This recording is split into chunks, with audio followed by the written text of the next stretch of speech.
Hey everyone, Amber here from amber-oliver.com. Welcome to my channel.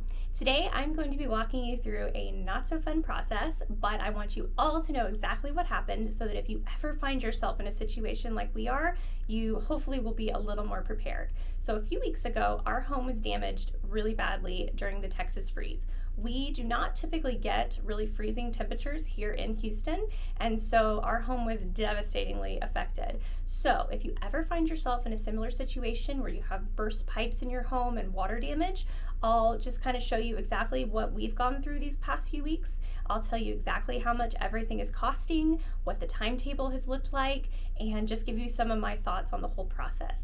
So as a reminder, our home is actually leased out because I was set to move across the world before the pandemic happened, and I've actually been stuck in the US ever since. So for a refresher on that, you can click the link in the eye and down below to watch our 2020 recap. But for now, in this video, I'm going to take you through our house and show you just exactly what has been going on. It's bad. You ready? Let's go take a look.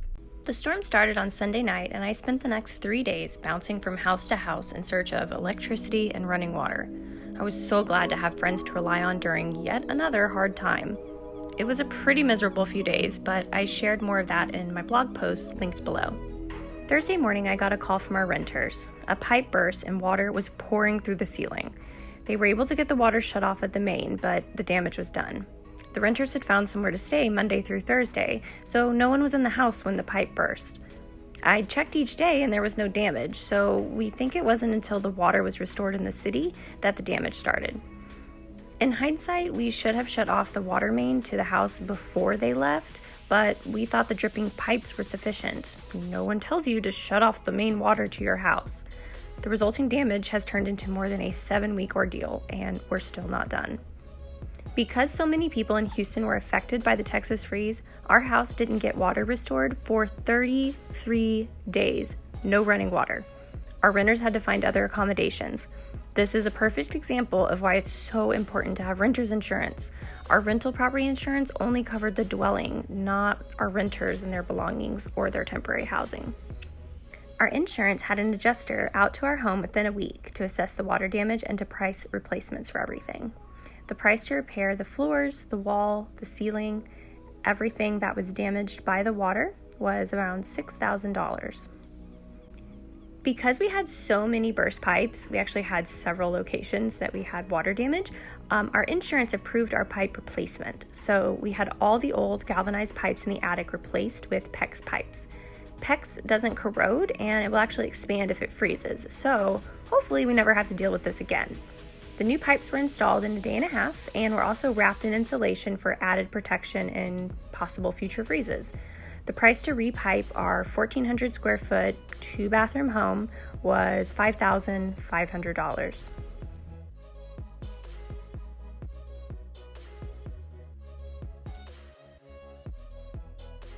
Once water was restored, we found out our sprinkler system was also damaged. The pressure vacuum breaker had to be replaced, as well as one pipe in the yard had to be repaired. The sprinkler damage cost about $435.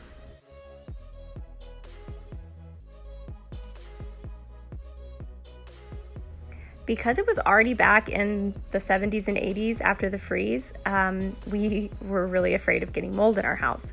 So we used a water mitigation company to completely dry out the house and get rid of the resulting mold.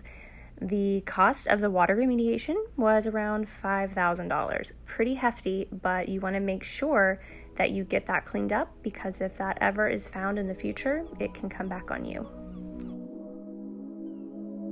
After water was restored and the renters were able to move back in, though the house was still torn apart as we had to wait for the rebuild, a problem was found with our electrical. Because the old metal pipes were previously used to ground the electrical from the ceiling to the ground, we were left with a dangerous mess. Power had to be shut off for safety as there were actual sparks in our attic. After all of this, the darn place could have burned down. The price to fix and replace the electrical and bring it all up to code was a whopping $19,000.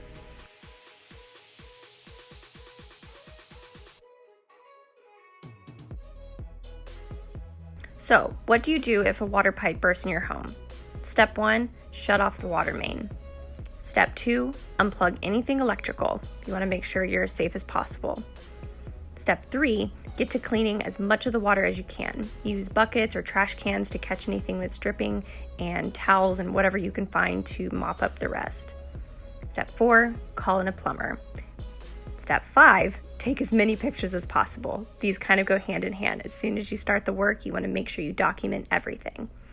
Step 6, salvage anything you can. You want to make sure if you can get it dried out or cleaned off, you can keep it. If not, be sure to document that for your insurance. Step 8, call your insurance. Use all those photos you've taken and open a claim. The last step is to call a water remediation company. You want to dry out as much as you can, as quickly as you can, but you really want to call in the professionals to make sure you don't get mold in your home. Once all that's complete, you can schedule your rebuild. The cost for all of our repairs due to water damage from the Texas freeze is already over $35,000, and we aren't even done. Be sure to subscribe to see future videos when the house is finally complete.